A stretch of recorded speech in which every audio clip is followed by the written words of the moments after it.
Disappearance Shrouded in Mystery. Uncovering Veronica Kaye's unsolved case. Hello, I'm Jay Nickel from Nickel Investigations, and this is the next episode of Ontario Cold Cases, Canada's True Crime Podcast, Season 2, Episode 30, on the murder of Veronica Kaye. Veronica Kaye vanished without a trace on November 7th, 1980, after leaving a friend's workplace in Hensall Circle in Mississauga. She'd simply borrowed a pair of jeans, but little did anyone know that it would be the last time she was seen alive. At just 18 years old, this young woman from Etobicoke had plans to visit Square One shopping mall and attend a party. However, she never made it to either destination. It wasn't until nearly 11 months later, on October 9th, 1981, that her remains were discovered by two friends walking their dogs near Duffys Lane, south of Castleburg Slide Road, near northwest of Bolton.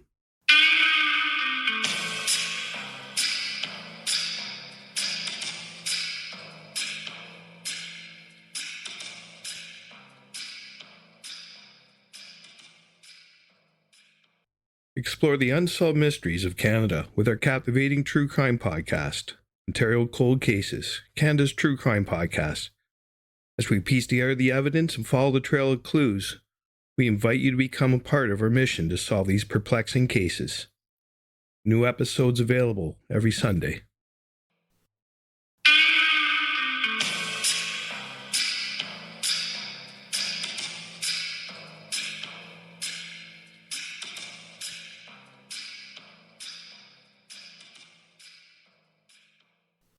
Back in the fall of 1980, Veronica Kaye was just like any other Canadian teenager. She loved shopping, going to parties, and hanging out with her friends. She was popular, friendly, and had a great sense of humor. Instead of worrying about her future and settling down, Veronica was more focused on having fun and enjoying life. She worked part-time jobs, and Humber College had accepted her into a program. Veronica's parents were divorced, which made things a bit tough at home. Like most teens, she sometimes clashed with her parents over curfews and spending too much time with friends instead of studying. Despite the occasional arguments, Veronica was determined to gain her independence and make her own choices. Veronica's younger sister, Julie, described her as a sweet, joyful, innocent, and gentle person. She always signed her name with a happy face, showing her fun and silly side.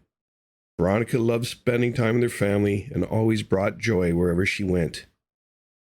At one point, Veronica moved in with her grandmother in the Highway 427 and Bloor Street area of Etobicoke in Toronto's West End.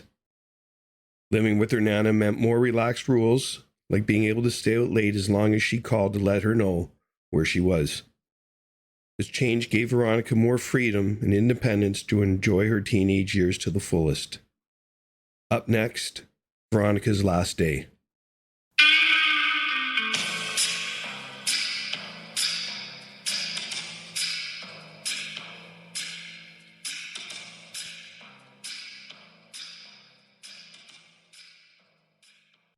Veronica's last day. This episode is brought to you by Nickel Investigations. On Friday, November 7th, 1980, Veronica was planning to buy a few things at the Square One shopping center in Mississauga, a place that had everything a teenager could possibly want. Veronica Lynn Kaye, 18, left her apartment at 287 Markland Drive in Etobicoke and boarded a bus to visit a friend at a photography store on November 7th, 1980. But when it came time to transfer to another bus, she was picked up by a stranger, her dad said. She was a typical teenager. At the time, it was very common for kids to hitchhike, he said. I believe that she did hitchhike. The motorist took Veronica to her girlfriend's workplace, Cherish Photography, of 500 Hensall Circle in Mississauga.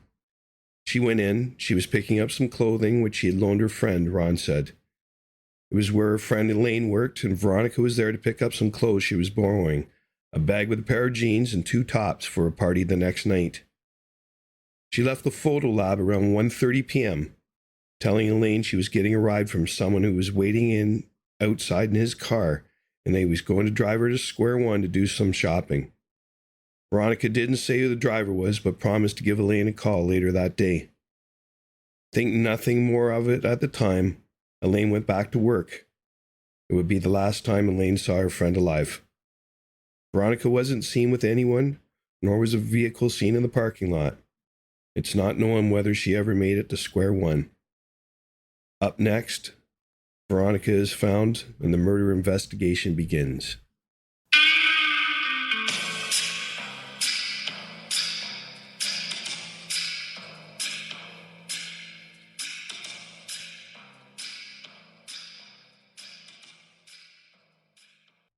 Veronica is found.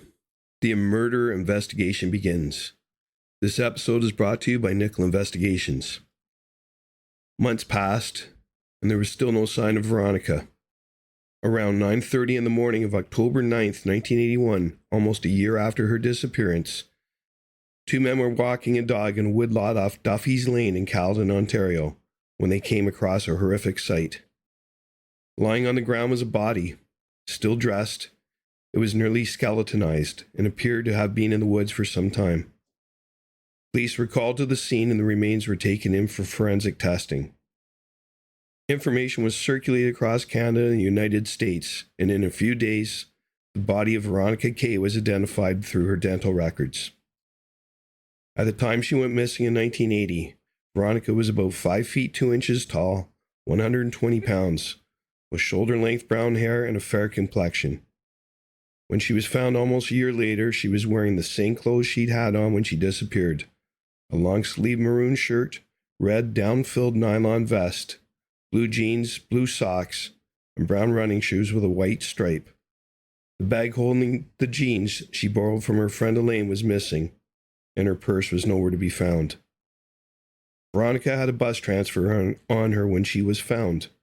A forensic examination was conducted, and newspaper reports at the time stated Veronica was beaten and suffered numerous blows to the head before she died.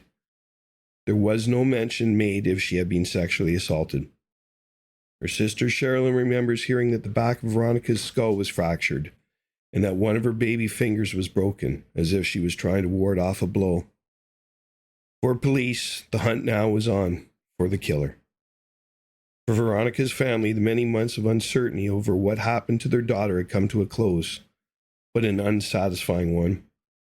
Her remains were found, but whoever killed her was still out there, free and living a life. For families of murder victims, the emotions that come with the discovery of a body are often mixed.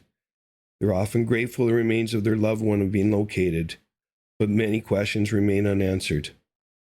Who killed Veronica? Was it a stranger or someone she knew? Was there anything that could have been done to prevent this tragedy? Some questions simply cannot be answered, even after 30 plus years. Your life is never the same, said Sherilyn. The guilt, the shame, and remorse of what you could have, should have, or would have done. Even though you know intellectually these are wasted emotions, but you just can't help it. The last time Sherilyn saw her sister alive was when she flew in from Vancouver for a party in Mississauga they were both attending. She remembers Veronica telling her she loved her. Veronica was standing on the road and called out to her sister and keep in touch.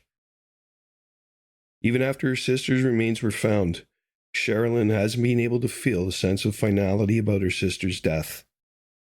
At Veronica's memorial, attended by her many friends and family, she remembers standing in front of the closed casket and her father telling her that Veronica, quote, wasn't there. At first, she believed the comment was made in the spiritual sense, that her soul departed her body. The comment was actually literal.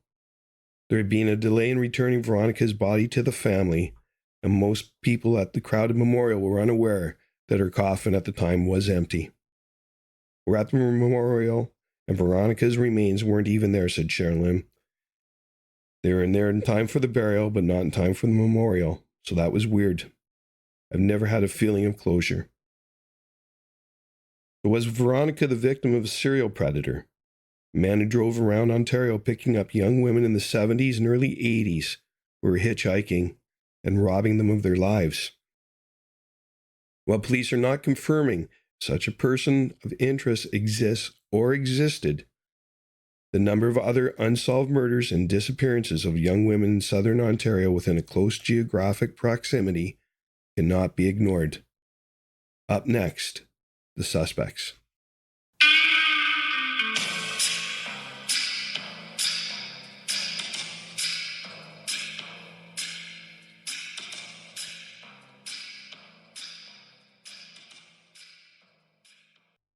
The suspects. This episode is brought to you by Nickel Investigations. Ron said police told him that they had a strong suspect, a painter who frequented Mississauga and who had a white van. By the time Ron learned of this suspect, he had already died. Due to privacy concerns, police would not elaborate in the investigation into the suspect. However, they say the investigation remains open and active. There is a person of interest, officers told them, but no suspect. All roads lead to this guy, said Julie of the information she was given. But despite the person of interest status, this man, 45 years old at the time Veronica was killed, will not face investigators in the interview room. He died in 2001, the family was told, and there isn't enough physical evidence to say definitively that he was responsible for snuffing out the life of 18-year-old Veronica, or even to officially label him as a suspect. This person wasn't on her radar, Julie explained. The guy was a stranger. He was 45 years old, lived in Caledon, and he was working in Mississauga or Toronto. Came across my sister who may have been hitchhiking, and he took her and killed her. Police told the family this man was married and had children. He lived in the Caledon area for about 4 or 5 years and was an active hunter. But despite the family's appeal to have access to the executive summary of the investigation, they have been denied, and no one can tell them who this man was. I don't know the name. People know the name, I just can't get to it, Julie said. It's the end of the road for us. There's nowhere else to go. The suspect has died, and unless there's a witness or evidence, it's over. While Veronica's sister is firm in her belief that this person of interest killed her sister, police were unable to find evidence to prove it. We met with a family back in November. We told them we've exhausted all of our possible investigative leads. So unless a witness or evidence comes forward, the case will be marked inactive. We have no active lead or further investigative avenues to pursue. Officers provide as much information as possible to the family during the course of the investigation. But given that this man is not a suspect, his name is not an option. The definition of a person of interest is someone that we believe might have information about the incident or be involved, police explained, reinforcing that there is not enough evidence for this man to be considered a suspect.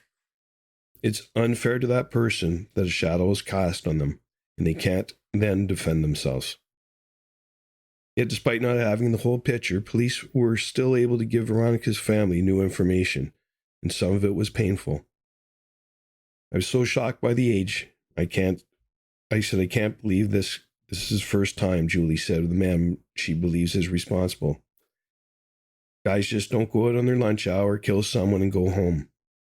And actually hit home the viciousness of this guy. You hear that it was so random. How many others? How can you have so much venom for a little 18-year-old girl? The man, who is not officially a suspect, only a person of interest, did spend some time in jail for unspecified crimes, according to the Kaye family. Up next, decades later, the investigation continues.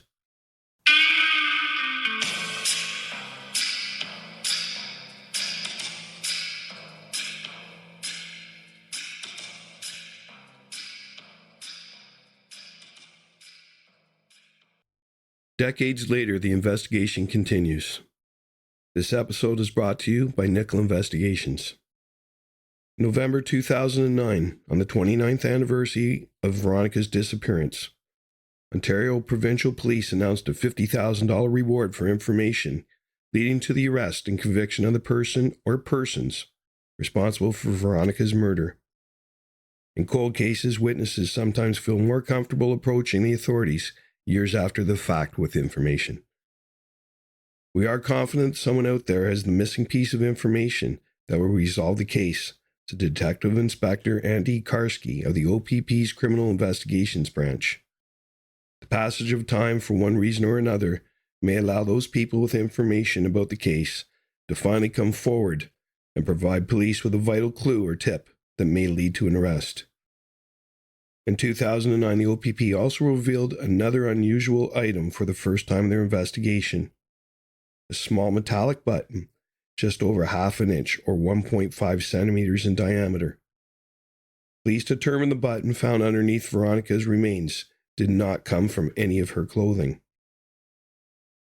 The button has several unusual characteristics. It is a clip-on, not sewn to a garment, and has a unique, slightly raised design on its face. Depending on how it is viewed, the button looks a great deal like a numeric number 8 or the symbol for infinity. It is hoped that whoever killed Veronica was wearing clothing with a button attached to it, and that this tiny piece of evidence can be used to help identify and catch a killer. "We have no idea how that button got there," said Karski.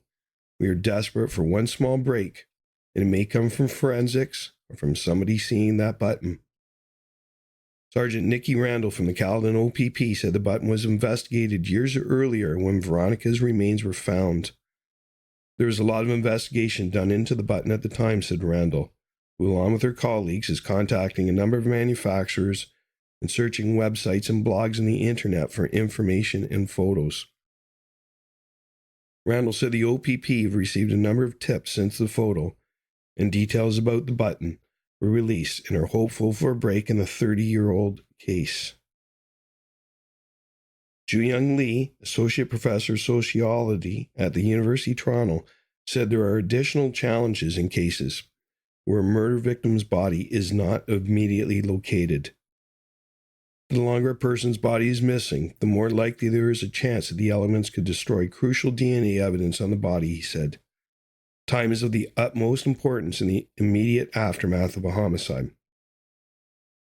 DNA testing didn't exist in 1981, though evidence was preserved as best as we could, considering the methods and tools that we had back in the day. Police have since sent some of that evidence for DNA testing, but wouldn't disclose whether they obtained the killer's DNA. In 2009, police released images of the button found with Veronica's body. He said that releasing evidence may mean that a case is at a standstill, noting the move may be a Hail Mary in an attempt to find fresh leads. Although decades have passed since Veronica's murder, it still isn't known how she got from cherished photography in Mississauga to the woods in Caledon. Veronica and her friends did hitchhike sometimes. Did she get a ride with someone she knew or a total stranger in the afternoon of November 7th, 1980? Her friend Elaine never saw the person who was apparently going to give Veronica a ride to the Square One shopping center. At the time, police believed the young woman was probably murdered while hitchhiking. Following his daughter's murder, Ron Kaye wrote a number of letters to the mayors of Toronto and Peel, asking to have hitchhiking banned, and encourage parents to talk to their children about the dangers of thumbing a ride. Sherilyn Lafferty said her sister's remains were found with a bus transfer issued by Mississauga Transit for November 7th, the same day she went missing. She had a bus transfer, so that's what makes me want to think it may have been somebody who drove by and saw her and said, "I'll give you a ride." Somebody she knew, or the bus was taking too long and she thought, "If I don't get a ride, I'll jump on the bus." Up next, Never Forgotten.